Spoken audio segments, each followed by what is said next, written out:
It's bad for us. We lose you as a contributor. What went into the decision and the position? Well, look, I've been on this network 4 years, complaining about what this administration did to this border. I've been yelling and screaming about it, telling them what they need to do to fix it. So when the president asked me, "Would you come back and fix it?" Of course I have to. I'd be a hypocrite if I didn't. So look, I'm honored the president asked me to come back and help solve this national security crisis. So I'm looking forward to it. And look, I love Fox. I love the family there, but I think that the calling is clear. I got to go back and help because every morning I get up, every morning I'm pissed off about what this administration did to the most secure border in my lifetime. So I'm going to go back and do what I can to fix it. So, Tom, let's talk about the job, because you're not an amateur. You've been doing this for years. You're a beat cop. Also, you worked the border before, went over to ICE. You've done it all. What does the process look like? Because I think some people get the impression that you're shooting from your hip, but you know what you're doing here, right? I know exactly what I'm doing. And look, this is the second time I came out of retirement for this president, and because it matters. And look, I was a Border Patrol agent. I wore that uniform, and I'm proud that I wore that uniform. So, and I was an ICE agent. I was the first ICE director who actually came up through the ranks. So the 20,000 men and women that worked for me, I didn't ask them to do anything. I did do myself, because I was one of them.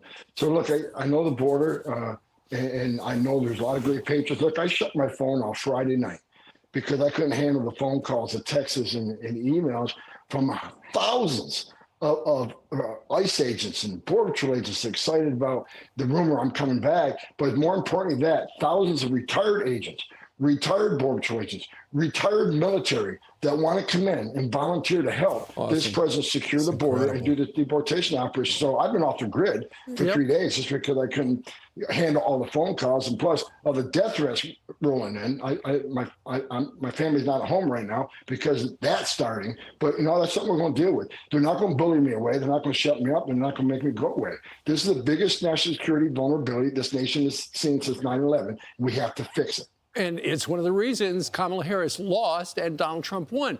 So Tom, you just mentioned deportations. I know during the last Trump administration, when you were there, they did have the large-scale worksite, essentially raids, where they would go into a place and there would be hundreds of people who were in the country illegally. I know on 60 Minutes a couple of weeks ago, you said that those would continue under Donald Trump in the next administration. What do you have planned?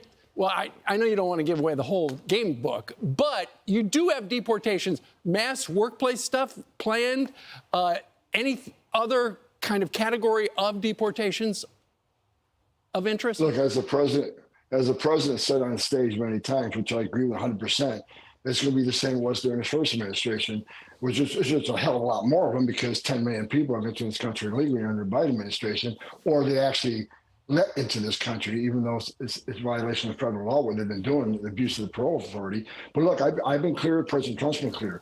Public safety threats and national security threats will be the priority, because they have to be. They pose the most danger to this country. So we're going to prioritize those groups, those who always have final orders, those that had due process at great taxpayer expense, and the federal judge says you must go home, and they didn't. They became a fugitive. So, and as far as worksite operations have to happen. Here's why, Steve. Where do we find most victims of sex trafficking and forced labor trafficking? At work sites. And the Biden administration shut down work sites. On one point, they say we care about sex trafficking and human trafficking. Then they shut down work site enforcement, which is one of the main areas we find the victims of this. I want to add one more thing, another priority.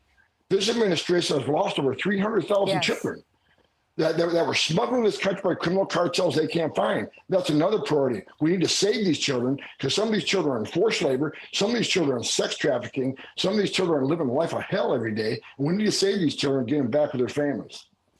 Tom, first of all, congratulations to you. And I'm so glad for the Border Patrol that morale is already being lifted. They have just been beaten down by the policies of this last administration. I'm really encouraged by what you're saying, because I think the toughest part of your job isn't the deportation. It's dealing with the propaganda from the other side saying that what you're doing is not compassionate, that it's not humanitarian. And what do you plan to do? I'm glad you mentioned the 300,000 children that are missing, but how are you going to deal with those kinds of attacks even though you know that this open border has led to sex trafficking of children and an exponential increase of child labor, illegal child labor? Frankly, I don't care what people think about me, especially on the left. Again, when you have a historic crisis, a crisis this big, here's what they need to know. When you have a crisis this big that overwhelms the Border Patrol, where the majority of Border Patrol are no longer on patrol, they're making sandwiches, they're changing diapers, they're making baby formula, they're making hospital runs, they're making airport runs.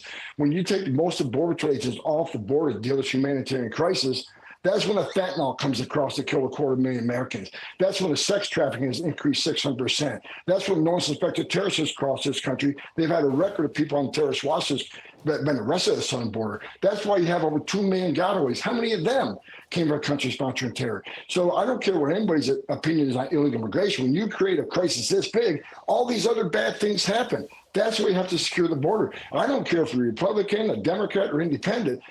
Border security is national security. We should all be on the same side of that. I've been saying this for the last couple of years. And the director of the FBI actually agrees with me. I don't respect him greatly, but he agrees with me. The southwest border is the biggest national security vulnerability this nation's ever seen. He sees more red flags now than ever before. We have to secure the border. And as far as the people want to push back on deporting these people, what is the option? You have a right to claim asylum. You have a right to see a judge, and we make that happen. But at the end of that due process, if the judge says you must go home, then we have to take them home. Because if we're not, what the hell are we doing? If the judge's order doesn't mean anything, then shut down the immigration court, take the Border Patrol off the border, so there's no consequences violating the laws of this country. We'll give you a fair shake. You get a chance to claim asylum, but due process doesn't mean squat if the final decision of the court isn't carried out. What is the option? Let them all stay? Because if that's the option you want, you're never going to fix the southern border, because you send a message to the whole world. Come to the United States, enter the country legally, which is a crime. Don't show up in court, or show up in court, get an order removal, but you still get to stay. That doesn't work. Yeah, Tom, I guess you got to build a wall. And you got to stop sanctuary cities. Both times the Democrats stopped every time he went forward, they gum you up in court. You don't have to give it away, but is there a plan if sanctuary cities, these city councils don't allow the sanctuary cities to go away? Is there a plan B you have? Well, I think, look, it'd be great to have local law enforcement assist ICE, because, one thing we learned during 9/11 report was we shouldn't have stovepipes. Law enforcement should be working with law enforcement.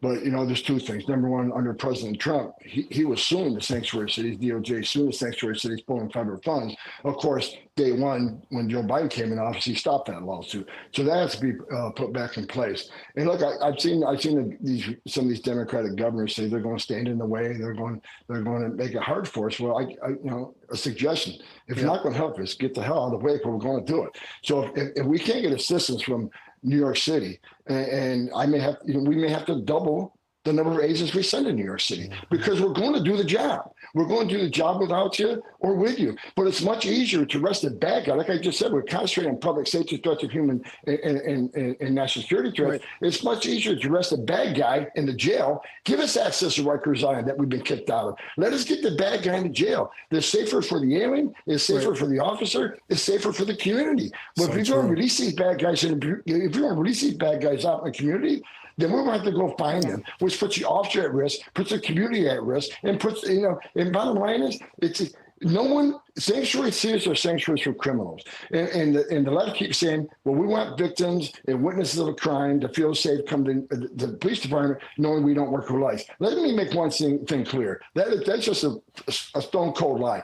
Victims and witnesses of a crime does not want the bad guy back in their neighborhood. That's true. Certainly. And most the illegal immigrant community, they broke the law being there, they shouldn't be. However, after being there, they're God-fearing family people. I get it. Do they want a sexual predator in their neighborhood? Do they want someone convicted of DUI 10 times in their neighborhood? Let us protect not only the American communities, let us protect the immigrant community. Who's the victim of MS-13 crime? Yeah. The immigrant community. Yeah. So, if sanctuary cities don't want to help us, to get the hell out of the way, because we're coming. Tom, there's no one better for the job. Congratulations on the job well done. This is something the former president campaigned on. Thanks, Tom. Hey, Thanks, Tom, you know, the last person who was border czar, she didn't want to be called border czar. You're proud of it, right? Yeah. You know what? I'm gonna look like a genius because when you follow failure, you can't help but succeed, right? Yeah. And look, to the American people, President Trump is going to secure this border. He's going to save American lives. He's going to, by securing the border, we're going to drop illegal alien crime, which is skyrocketing. Yep. Well, less people are going to die from fentanyl. Less children are going to be sex trafficked. Less women will be sex assaulted on the southern border. The criminal cartels will be put out of business by this president. Go get him, Tom Homan. Appreciate it. There are people all across America right now clapping, watching him say that. By the way, you guys. Since there's a transition going on, the Department of Homeland Security, they need to get a security detail to his house immediately. I was disheartened to hear that he said that his family is under death threats. Everyone knows that the terrorists, the enemies to this country now know he's a real threat now. That it's been announced that he's the border czar. He needs a detail right now. Doesn't No need question Senate about it. confirmation. I'm Steve Ducey. I'm Brian Kilmeade. And I'm Ainsley Earhart. And click here to subscribe to the Fox News YouTube page to catch our hottest interviews and most compelling analysis.